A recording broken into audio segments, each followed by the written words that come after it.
Let us pray in the name of the Father, and of the Son, and of the Holy Spirit. Amen. O Jesus, through the Immaculate Heart of Mary, I offer you my prayers, works, joys, and sufferings on this day for all the intentions of your Sacred Heart, in union with the holy sacrifice of the Mass throughout the world, in reparation for my sins, for the intentions of all my relatives and friends, and in particular for the intentions of the Holy Father. Amen. Let us pray for the intentions of the Holy Father for the month of September, for people living on the margins. We pray for those persons living on the margins of society in inhumane life conditions. May they not be overlooked by institutions and never considered of lesser importance. Our Father, who art in heaven, hallowed be thy name. Thy kingdom come, thy will be done, on earth as it is in heaven. Give us this day our daily bread, and forgive us our trespasses, as we forgive those who trespass against us. And lead us not into temptation, but deliver us from evil. Amen. Hail Mary, full of grace, the Lord is with you. Blessed are you amongst women, and blessed is the fruit of thy womb, Jesus. Holy Mary, Mother of God, pray for us sinners, now and at the hour of our death. Amen. Glory be to the Father, and to the Son, and to the Holy Spirit, as it was in the beginning, is now, and ever shall be, world without end. Amen. My dear friends, as we enter in the presence of the Lord, as we begin this new day, let us take a few moments to thank the Lord for all that He has done for us. We see that right from the time of our birth till now, there have been many instances or events where the Lord has worked wonders in our lives. He has guided us, He has protected us, He has shown us the way, helped us to overcome challenges and difficulties. And in this way, we can identify Him guiding us all through our lives. But there are occasions wherein we find it difficult to recognize His presence among us. We find it difficult to identify the blessings and the graces. And here we see that it is in these occasions that we need to specially ask the Lord to give us the grace that we may be able to identify those graces, those blessings in our lives. And therefore we see that the first thing to do is to be grateful to the Lord for all that He has done. And therefore, as we begin today's morning prayer, let us begin on this note of gratitude. Let us ask the Lord to help us identify His presence in our lives. And therefore, let us begin by thanking the Lord for all the things that He has done for us. Lord, we thank You for the gift of life. We thank You for giving us talents, opportunities, and various gifts that enable us to become better persons, and also that enable us to reach out to others and make a difference in the lives of others. Lord, we also want to thank You for the gift of our family members, friends, relatives, near and dear ones, and all those who play a very important role in our lives. We see that it is these people who have been instrumental in making us who we are. They are the ones who have devoted their time, energy, and effort, and as a result of it, they have molded us and they have made us better individuals. So today, Lord, in a very special way, we ask you to bless all their endeavors and give them all the graces that they may require in life. We also thank you, Lord, for giving us the gift of this day, a day that would help us in many ways to appreciate the good things that you have done for us, a day wherein we may complete some thing that was left behind, or a day that may present to us various challenges. Whatever be the situation, Lord, we ask you to be with us and guide us. Allow us to be led by you. Lord, we also thank you for the opportunities, for the experiences that you have given us in life. There have been many experiences wherein we have enjoyed, and these are the experiences that we want to cherish in life. But at the same time, there have also been those experiences and those moments wherein we have found it difficult to accept them. These are the experiences that have been learning experiences. They have taught us a lot in life. Though they may have been hard, bitter, but still they have given us a valuable lesson. They have made us stronger. And therefore, Lord, we also thank you for those moments which have helped us to become strong, which have helped us to become better individuals. And Lord, we also thank you for giving us opportunities to reach out to others, to make use of our talents. And thus, Lord, we ask you to be with us, guide us throughout this day. Lord, allow us to be led by you, so that whatever we do, our actions, our words, may reflect your love, joy, and mercy to the world around us. Help us to become your instruments, so that you may work in and through us. And therefore now, my dear friends, let us all close our eyes at this moment and let us praise the Lord that He has woken us up in this morning. We thank Him for the good health that He has given us, for the good night's rest. We thank Him for keeping us safe and sound, for protecting us from all danger, from all harm. He has kept us in His love, and at every moment we see that His gaze is upon us. He never abandons us. He is always there, guiding us, protecting us, showing us the right path. He loves us. And for all this, let us praise Him, let us thank Him, and let us glorify Him. Lord, as we offer you this day, we ask you that you be with us.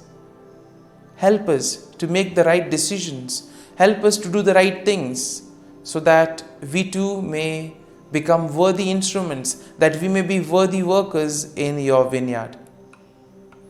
And therefore, my dear friends, let this day be a day of joy and blessings in the name of our Lord Jesus Christ.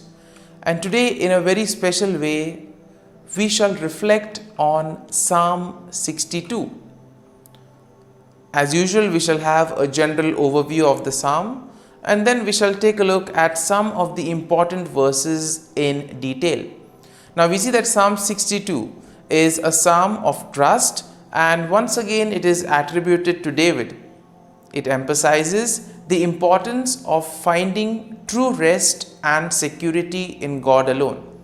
Now the psalm can basically be divided into four main sections. Now the first section includes verses 1 and 2, and this is a declaration of confidence in God. In the second section, which spans from verses 3 to 4, we see a critique of human power and trust in worldly things. So basically what happens when we place our trust in the things of the world?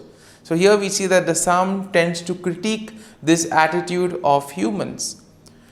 The third section is a reaffirmation of trust in God's steadfast love, and this we will find in verses 5 to 8. And finally, in verses 9 to 12, we have a final exhortation to put our trust in God and God alone. And therefore, overall, when we take a look at the psalm, we can definitely say that this Psalm 62 presents a powerful message of trust and confidence in God. It challenges the reliance on human power and worldly possessions, and therefore it points to God as the ultimate and the true source of salvation, strength, and security. And therefore the psalm will encourage us to do something that is right. The psalm encourages a posture of waiting silently for God, pouring off one's heart before Him, and finding refuge in His presence. And therefore it also serves as a reminder to ultimately put our whole trust and faith in God and God alone, and God will take care of the rest. And now let us go into the detail of the psalm. Now verses 1 to 2 goes like this: Truly my soul silently waits for God. From Him comes my salvation. He only is my rock and my salvation. He is my defense. I shall not be greatly moved. And here we see that David begins by expressing his unwavering confidence in God. He declares that his soul silently waits for God, and he recognizes that true salvation comes from God and God alone. And therefore we see that David will acknowledge God as his rock, his salvation, and his defense. And thus we see that David affirms that God will help him. And because of this, David will not be shaken up or be distressed by any external circumstances, or he will not be affected by the things of the world. In verses 3 to 4, it goes like this: How long will you attack a man? You shall be slain, all of you, like a leaning wall and a tottering fence. They only consult to cast him down from his high position. They delight in lies. They bless with their mouths, but they curse inwardly. And in this second section, we see that David criticizes those who rely entirely on human power and those who place their trust and faith in worldly things. And therefore he addresses his enemies and he exposes their deceitful intentions and actions. In this way we see that David points out their hypocrisy, and he warns them of the impending destruction if they continue on this same path. And we see that he uses quite a powerful imagery, comparing them to a leaning wall and a tottering fence, something that will eventually come crashing down. Now in verses 5 to 8 go like this: My soul waits silently for God alone, for my expectation is from Him.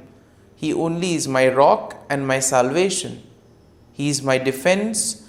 I shall not be moved, because in God is my salvation and my glory, the rock of my strength, and my refuge is in God. Trust in Him at all times, you people. Pour out your heart before Him. God is a refuge for us. Once again, we see that the image of the rock is quite strong here for David. Rock as a shelter, rock as something that will protect, that will preserve from harm. And therefore we see that David reaffirms his trust in God's steadfast love and faithfulness. And therefore he encourages himself and others to wait silently for God alone, recognizing the true salvation, glory, and strength come from God alone. And therefore David calls for complete trust in God at all times, emphasizing the importance of pouring out one's heart before God, telling God everything, whatever is happening within us. And then in the final section, verses 9 to 12 go like this: Surely men of low degree are a vapor, Men of high degree are a lie. If they are weighed on scales, they are altogether lighter than vapor. Do not trust in oppression, nor vainly hope in robbery. If riches increase, do not set your heart on them.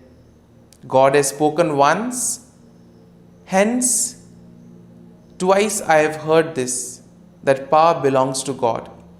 And here we see that in this final section, David will exhort his people to put their trust in God alone rather than in human power and wealth.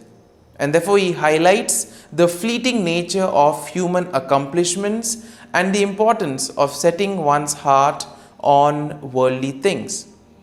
And therefore, here we see that we need to place our faith and trust in God and God alone. David affirms that true power belongs to God and emphasizes his attribute of mercy. And we see that David concludes by emphasizing the just judgment of God, that God will reward each one according to his work. And therefore, my dear friends, as we reflect on this psalm, let us look at a verse or a thought that would have probably touched us or inspired us. Let us remain with this thought, with this word. Allow it to take root in you. And as we spend a few moments in silence, let this psalm become part of you, so that whatever actions and words that you may speak, all may reflect the peace, joy, and mercy of God.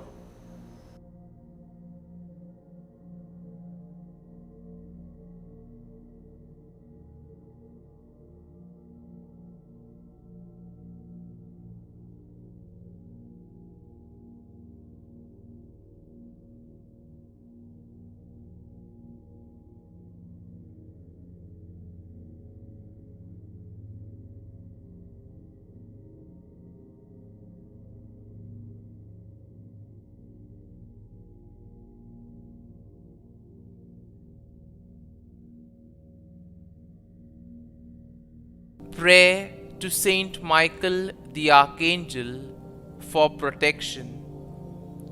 Saint Michael the Archangel, defend us in battle.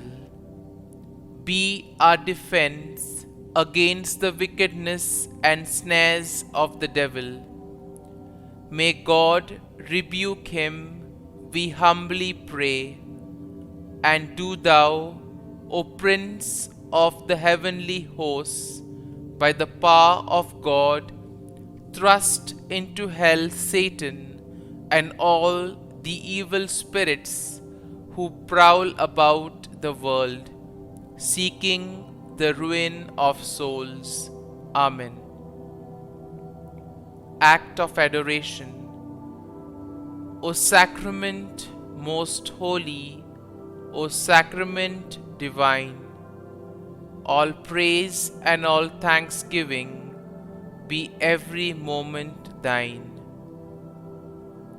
Saint Gertrude, pray for souls in purgatory.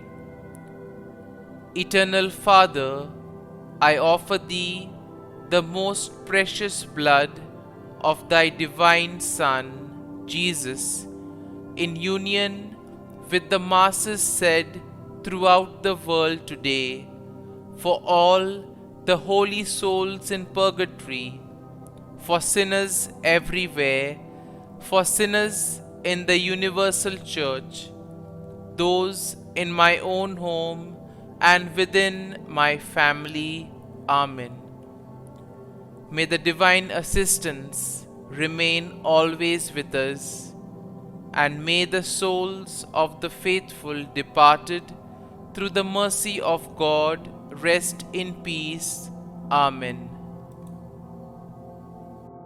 Glory be to the Father, and to the Son, and to the Holy Spirit, as it was in the beginning, is now, and ever shall be, world without end. Amen.